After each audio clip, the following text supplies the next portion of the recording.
Sábado, 26 de novembro, o Jornal da Cultura está começando e traz os seguintes destaques. Presidente Bolsonaro vai à formatura de cadetes no Rio. Não discursa, não fala com a imprensa, mas acena apoiadores golpistas acampados na frente da Academia Militar.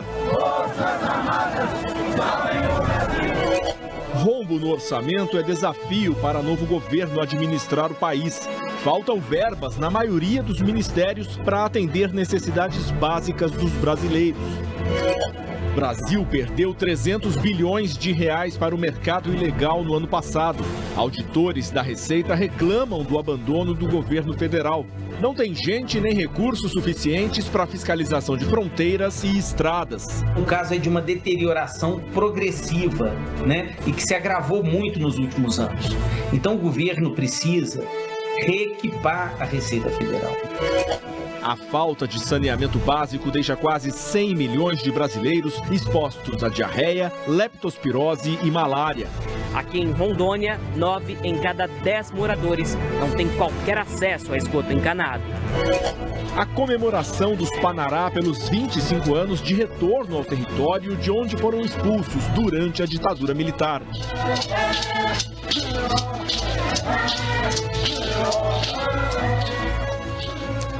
Olá, boa noite. Na bancada de hoje temos o jornalista e doutor em ciência política Leonardo Sakamoto e o economista Gessner Oliveira, professor da Fundação Getúlio Vargas. E você pode fazer comentários pelo Twitter na hashtag Jornal da Cultura. O presidente Jair Bolsonaro cumpriu hoje a primeira agenda oficial fora de Brasília desde a derrota nas urnas. Bolsonaro participou de uma cerimônia militar e depois demonstrou apoio a um grupo que pedia golpe de Estado em frente ao local do evento. O presidente Jair Bolsonaro foi de helicóptero à Academia Militar das Agulhas Negras em Resende, no Rio de Janeiro. Na chegada, caminhou até a porta do quartel para acenar a apoiadores que gritavam "Eu autorizo", em referência a um golpe militar. Em destaque, em frente aos manifestantes, havia uma faixa com os dizeres: Bolsonaro acione as Forças Armadas contra a fraude das urnas. O local é base de um acampamento golpista. Se ele vier na frente de uma dessas manifestações e não só olhasse ou acenasse, mas falasse as palavras que os apoiadores querem ouvir, conclamasse o golpe de Estado ou afirmasse que as urnas foram fraudadas, se ele fizer qualquer uma dessas coisas, ele sabe que há uma chance grande dele ir preso. Porque a gente tem uma justiça eleitoral que está em cima disso, a gente tem uma justiça que funciona, uma STF. Ele sabe que ele não pode pisar fora da linha dessa maneira. O que resta para ele, portanto? Resta o silêncio cúmplice. Em seguida, Bolsonaro participou da formatura de 385 aspirantes a oficial do Exército, mas não discursou e nem falou com a imprensa. Ele estava acompanhado do vice-presidente Hamilton Mourão e do ministro da Defesa, Paulo Sérgio Nogueira de Oliveira. Há poucos dias, Mourão chegou a afirmar que o presidente estava com uma infecção bacteriana nas pernas, mas não houve confirmação oficial do Palácio do Planalto. Essa foi a primeira aparição pública de Jair Bolsonaro fora de Brasília depois da derrota nas urnas. A agenda do presidente também anda esvaziada. Durante todo este mês, ele esteve no Palácio do Planalto apenas 3 vezes.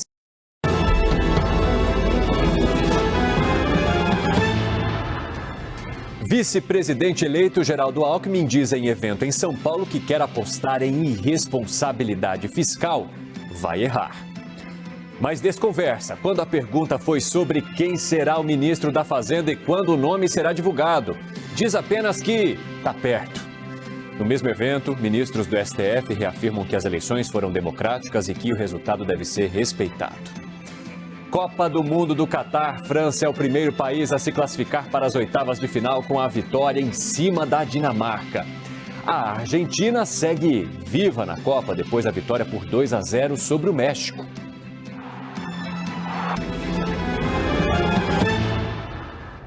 O Jornal da CNN está no ar. Bem-vindo e bem-vindo. Uma ótima noite para você. Muito bom ter a tua companhia por aqui.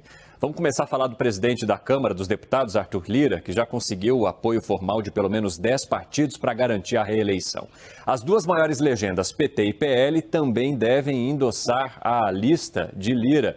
O PT considera anunciar já na próxima semana o apoio à candidatura do deputado alagoano. Jornal Nacional. Boa noite. Boa noite. Morre a quarta vítima dos ataques brutais de um adolescente em 2 escolas no Espírito Santo. Neymar publica fotos do tornozelo direito durante o tratamento de recuperação. O técnico Tite faz um treino fechado para testar alternativas para substituir o atacante e o lateral direito Danilo. No grupo C, o polonês Lewandowski marca o primeiro dele em Copas na vitória sobre a Arábia Saudita. A Argentina vence o México e continua com chances de classificação. A Austrália sofre, mas passa pela Tunísia no grupo D. Com 2 gols de Mbappé, a França é a primeira a garantir vaga nas oitavas de final. O Jornal Nacional começa agora. Morreu hoje a quarta vítima do ataque a 2 escolas no Espírito Santo. Flávia Amos Merson Leonardo, de 38 anos, era professora de Sociologia na Escola Estadual Primo Beach. A morte foi confirmada no fim da tarde.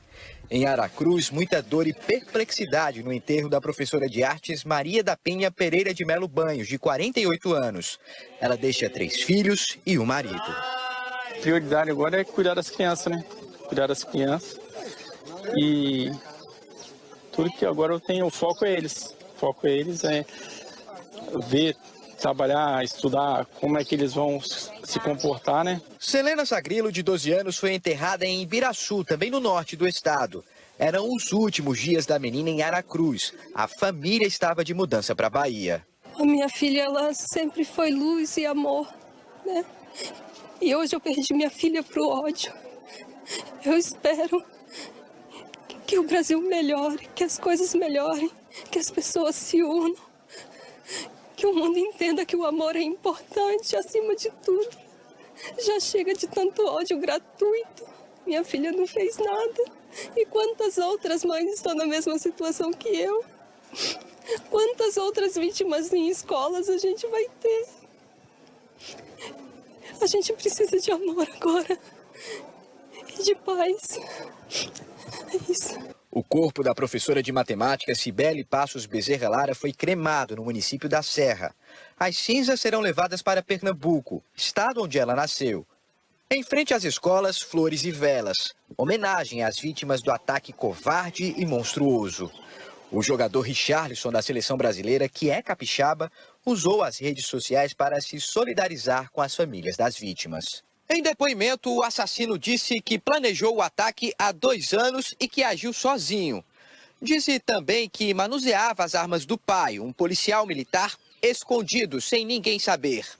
E alegou ainda que não sabia o significado do símbolo nazista que usou durante a ação. Mesmo assim, a polícia investiga a ligação dele com grupos neonazistas.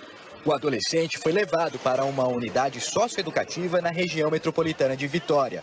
Ele vai responder por ato infracional semelhante aos crimes de 10 tentativas de homicídio qualificado e 3 homicídios qualificados, por motivo fútil e sem possibilidade de defesa das vítimas. Vamos investigar não só se o pai que ensinou a dirigir, como também se foi o pai que o instruiu a utilizar a arma. Se ficar provado que o pai, de certa forma, teve um concurso para esse tipo de comportamento, certamente responderá também. Obviamente que é difícil você fazer isso sem conhecimento de alguém. Vamos investigar. 5 vítimas continuam internadas em hospitais da Grande Vitória. 3 em estado grave. 2 delas são crianças. A Argentina vence México com gols de Messi e Fernandes e segue viva na Copa do Catar. Mbappé, também decisivo, faz 2 e garante a França como primeira classificada para a próxima fase. No seu 5º jogo em Copas, artilheiro Lewandowski finalmente marca primeiro gol. As dúvidas na seleção de Tite. Quem vai substituir Neymar? E na vaga de Danilo, quem entra? Antony é a nova dificuldade do Tite. Um mal-estar não detalhado pelo pessoal da CBF afastou o atacante pelo 2º dia dos treinamentos. A Suíça é nosso próximo adversário. Jogo é na segunda-feira. Os suíços estão sorrindo à toa. Vem de vitória na estreia da Copa contra Camarões. E de quebra, não terão que enfrentar Neymar na próxima rodada. Copa do Mundo fora de época e proximidade do Natal agitam o comércio popular. Um dos chefões do tráfico no Rio de Janeiro morre em confronto com um bope. Emoção e revolta na despedida a vítimas dos atentados no Espírito Santo. Menor de idade, assassino vai para centro de infratores. Uso de máscara contra a Covid volta a ser obrigatório no transporte público em São Paulo. Cidade do Porto ganha o Oscar do Turismo Mundial. Na reportagem especial, os motivos que levaram à premiação.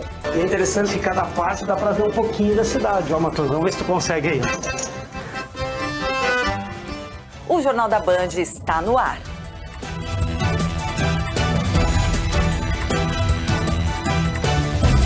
Boa noite. No primeiro sábado de Copa, nada de zebra, deu a lógica. França e Argentina venceram. O Elia Júnior acompanhou de perto lá em Doha a redenção do time de Messi. Conta pra gente. Boa noite, Elia. Boa noite, Lana. Boa noite a todos aí no Brasil. Realmente, Messi faz com que a Argentina se redima nesta Copa do Mundo e siga viva na competição, agora com 3 pontos. Ele abre o caminho, é impressionante. Mesmo com 5 marcadores na defesa da seleção mexicana, nesse esquema montado pelo Tata Martino, que é técnico argentino, que comanda a seleção mexicana, ainda assim, no primeiro espaço, Messi faz a diferença.